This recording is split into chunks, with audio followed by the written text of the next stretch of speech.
In today's podcast, we're going to finally talk about and describe for you what it looks like to move into the parenting that we would call loving guidance or peaceful parenting. We're going to describe what that looks like. So if you're interested in making a shift this year in your parenting where you are for each other instead of against each other in the family, then we're going to describe that and show you how to do that today. Welcome to the Art of Raising Humans.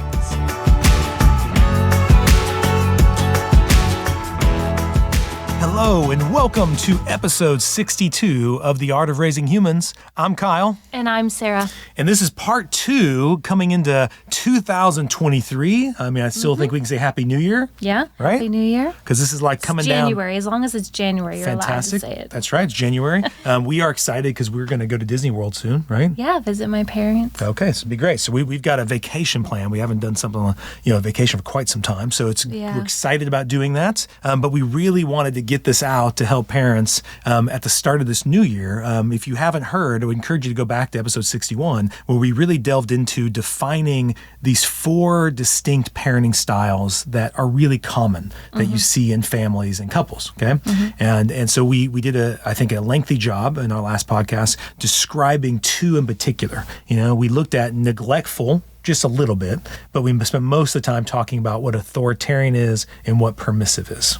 Yes. And so we tried to really give you a good picture. And I hope by now, if you have listened to it, you kind of found out where you tend to fall, Right. And that way then you had some language over like, oh, in our family, I tend to fall here and my spouse tends to fall here or so forth and so on, so you can kind of get a picture of where you are now. And like Sara mentioned last week, it's a dynamic situation. It's not static. We do move around, but where do I tend to default to? Like when I'm really stressed and overwhelmed, do I tend to just give up and walk away and just get neglectful? Do I tend to get permissive and go, oh, I need to swoop in and make everything okay? Or do I get authoritarian and just say, do it? Yeah, I kind of cracked down. Because I said, do I do it? I said so. That's enough, When conflict gets really high, you're generally going to go to one of those.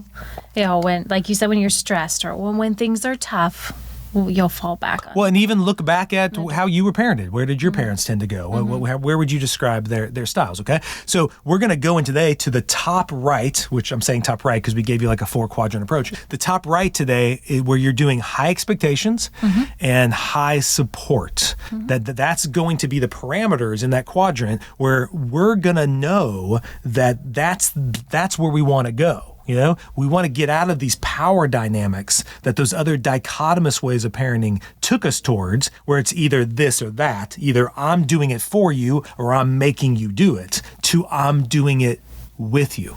Okay, I'm doing it with you. So I'm co-creating this moment with my kid, with my spouse, with my friend, whoever you're doing this healthy relationship with. Today we're going to focus on parenting, but It's this idea of I'm doing it with you. That's what the top right is. Why am I doing it with you? Because I don't want to always do it for you, and I can't always keep quote unquote making you do it. It's just not sustainable. So I want to get in our parenting to a place where I'm doing it with you. So when you leave my house, you can continue doing it. Yeah. Okay, so before we go into that though, I would love for you guys who are listening, your parents, to share this podcast. We want to get this out. I think we're trying to give as much gold that we can give to parents to help equip them to be the parents they want to be in 2023. So I really believe these first 2 that we're doing this year are going to be really foundational for a lot of couples who are saying, I want to do something different. I don't really like how these dynamics are going. It's not that it's been bad. It's not that it's been horrible. Yeah. But it's just not what I want it to be. You know? I'm repeating some of the same, dynamics, some of the stuff maybe I didn't like from my childhood. And I want to really build upon my childhood and do it even better, to take the good that my parents gave me and enhance it and move forward, right? Yeah. And so that's Sarah's and my dream too, is we wanted to do that in our parenting and we want to equip you to do that. So we'd love for your comments. Give us the 5-star rating would be fantastic. And then also share what you would like us to talk about in 2023. You can find us on Facebook, on Instagram with The Art of Raising Humans. You can go to our website, parenting parentinglegacy.com, and there you can find courses that we offer to help you do this type of parenting. We did one just specifically on how to communicate to teenagers, and another one on how to resolve conflict in your family. So both of those are fantastic courses that I would encourage you to take advantage of. And also, we've got tons of speaking going on. So if you're in the Tulsa area, we're doing lots of speaking at different churches and schools here. But if you are a person who would love us to speak on these subjects throughout the world, we'd love to do that. So feel free to reach out at parentinglegacy.com. You can find us, you can email us there, or message us on either Facebook or Instagram, and we'd love to see, no matter how small or big the group is. So let's delve into this, Sarah. So today we want to describe what we're calling, and I know I'm stealing this from Dr. Becky Bailey, so I give her cred, loving guidance. Dr. Markham calls it peaceful parenting. Like we said in the past podcast, some people call it authoritative parenting. We don't like that because it's confusing with authoritarian. So we're just going to call it loving guidance for this podcast. But we want to describe that. So what does it look like to you to offer high support and high expectations? How would you describe that to a family? So the high expectations pulls, I think, from the authoritarian really well, where it's saying, we're going to keep our house a certain way, or these are how we're going to treat other people. This is how we're going to do in school, or it's the boundaries. I think boundaries is a good word, but just saying this is I'm intentionally wanting you to build these skills. I'm intentionally wanting to help my child grow and go out into the world in this way. Yeah. And, how are we going to interact with each other and do the dishes and all that sort of things. You're going to have responsibilities in this house. Yes. And you're going to contribute and all that stuff, right? Yeah. So and we're going to talk to each other a certain way. Where we have those expectations, but where it can also just sort of like, go figure it out. I expect this to be done. It pulls in the support of, I am right there with you, and I'm going to look at where you're struggling and not just kind of hand out a punishment because you haven't achieved my expectation. I'm going to join with you to figure out how to help you achieve that expectation. So I'm still got this expectation, you're going to get there, but I'm going to come alongside you. We're going to figure this out. We're going to build the skills. We're going to help you grow and learn and be able to get there. I'm going to equip you. I'm going to teach you. I'm thinking, as you were just talking, it's the exact opposite of do as I say, not as I do. It's instead, I'm going to do what I say. And then I'm going to invite you into doing that with me. And so I love all that. I think what helps me too, Sarah, is when I think of expectations, high expectations, it helps me understand that really all conflict that I'm having with kids, as I'm parenting, is due to my expectations, right? It's the only reason why there's a conflict is because I want them to do something different, And so that's the only reason why I'm upset in this moment. I'm upset because you're not doing the thing I want you to do. So the conflict is really within me. I'm the one who's feeling conflicted, right? And so then I have a choice. I can slip over to authoritarian and then just yell at you and demand that you make that conflict go away by doing what I'm asking. I can go down to permissive and just be like, I don't think you can do it. I'm just going to do it myself. Or I can go over to supportive and say, oh, well, this conflict starts with me. So I just need to show you, teach you, equip you, guide you, whatever it is, to help you do that thing that I'm asking you to do. Right? Another thing I think too is I like how that ownership is in you. It starts with me and the conflict. I'm bringing the expectation. And I'm upset with you maybe in this moment, or I'm worried in this moment, or whatever it might be, but it actually starts with me.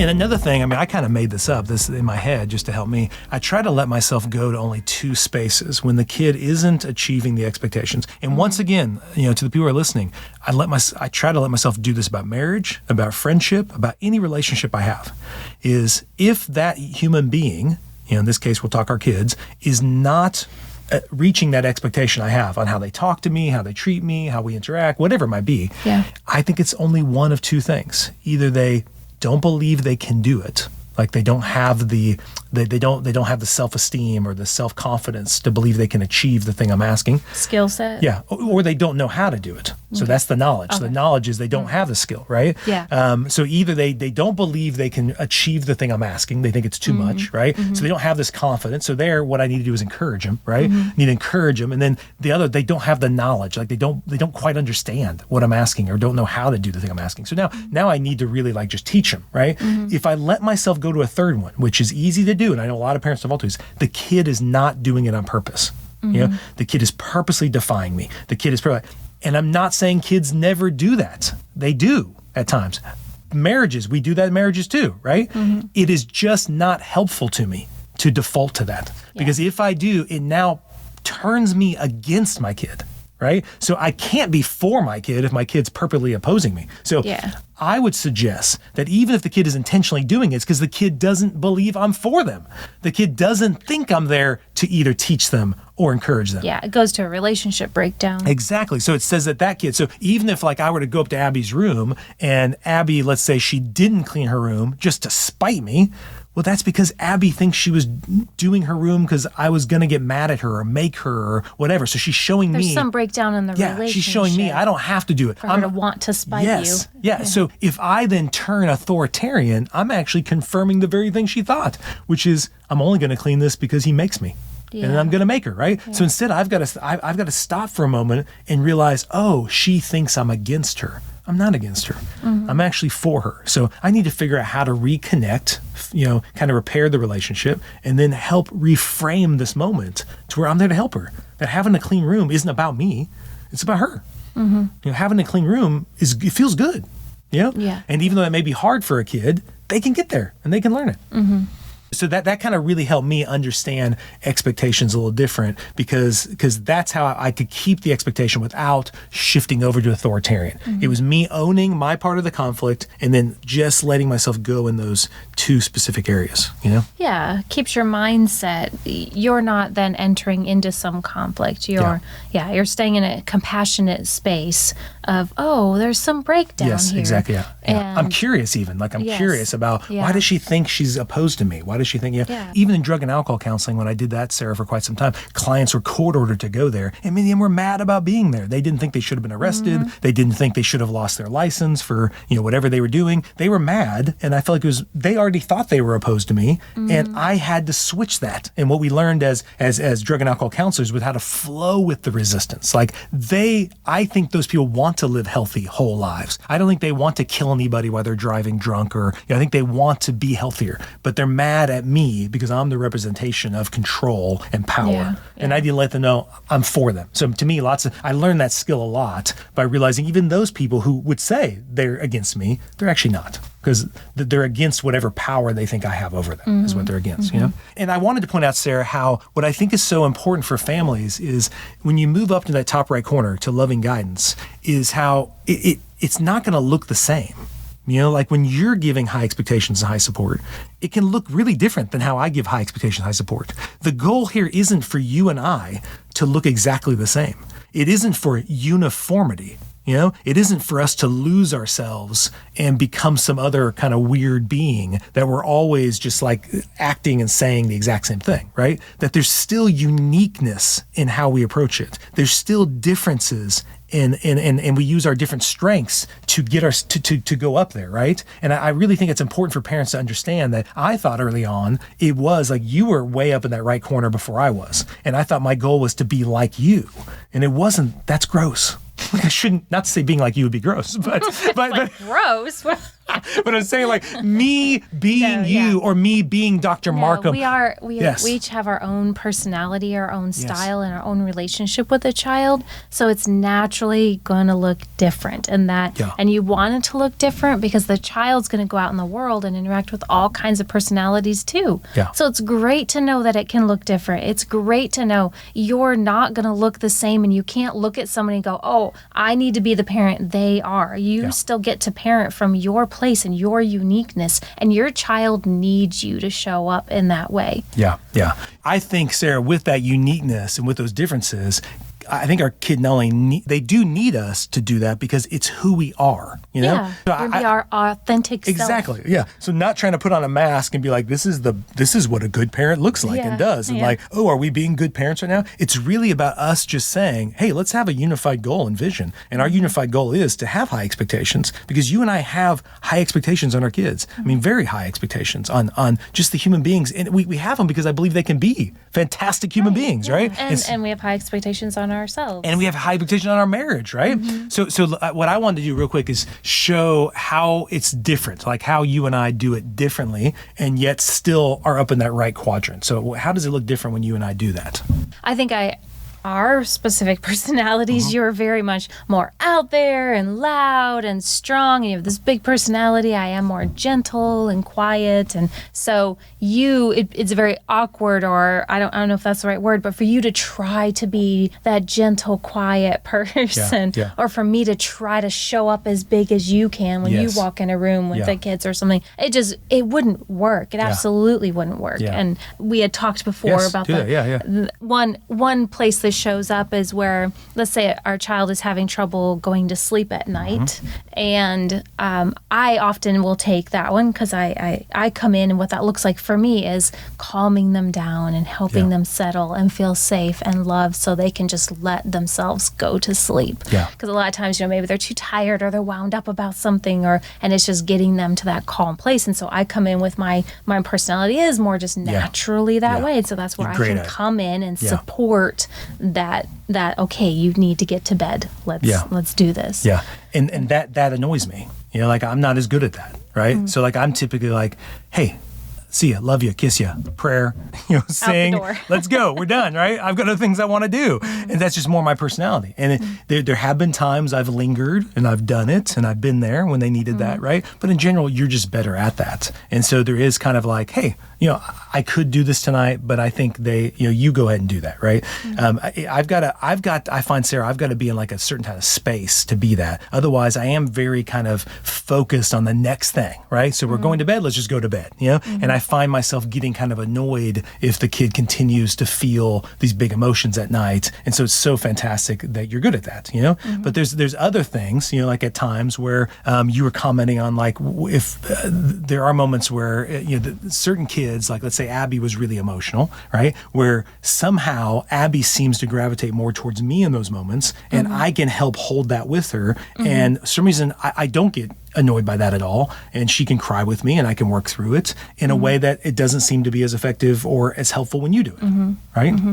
Yeah, well, and I think that's a good place of, even, let's say it is effective with me. There are times that I sit with her and talking about how we, instead of just one of us tackling it, sometimes I come in with my strengths and I handle that situation, and you come in with your strengths, or you handle a different kind of situation. We have figured that out, and so we might kind of pass the baton. This one's for you because you're better at this. Yeah. But there are times where it can just look different. We both can still achieve the goal. Yes, that's good. And so maybe it looks like with me, if she calms down, she's venting and talks it out, and we make a plan and we go forward. But sometimes, what it looks like for you, and you still get her calm and still moving forward, is she just goes and sits with you.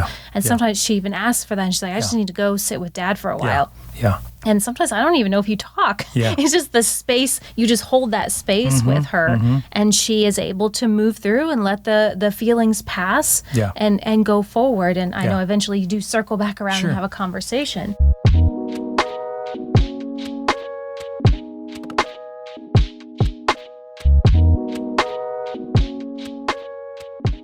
With both of our girls, Abby and Ellie, I was telling you this. I think my brain is just wired from my upbringing, and maybe a lot of if any dads are listening to this, they can relate to this. Is I never really saw.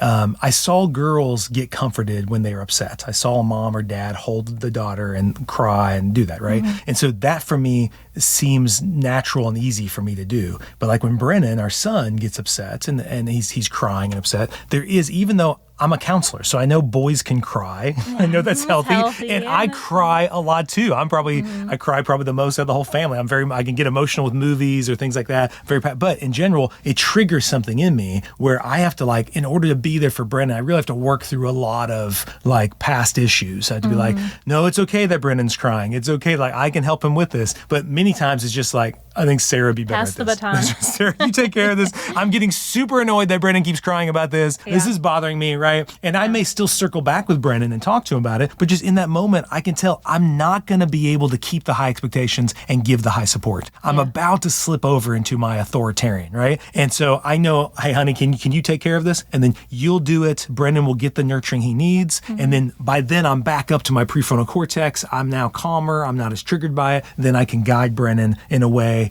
that I just feel more capable of supporting him in that way. You know? So a lot of those conversations might look like the way we'd support him with his emotions is you might help him through with that nurturing empathy stuff that you do so well. And then I might later on follow up and say, how could we have done that differently, son? You know, like, you got really upset about that thing, and could we approach that differently? And then him and I will have that kind of talk, and it'll be more of a discussion about how to approach it in a different way next time. You know?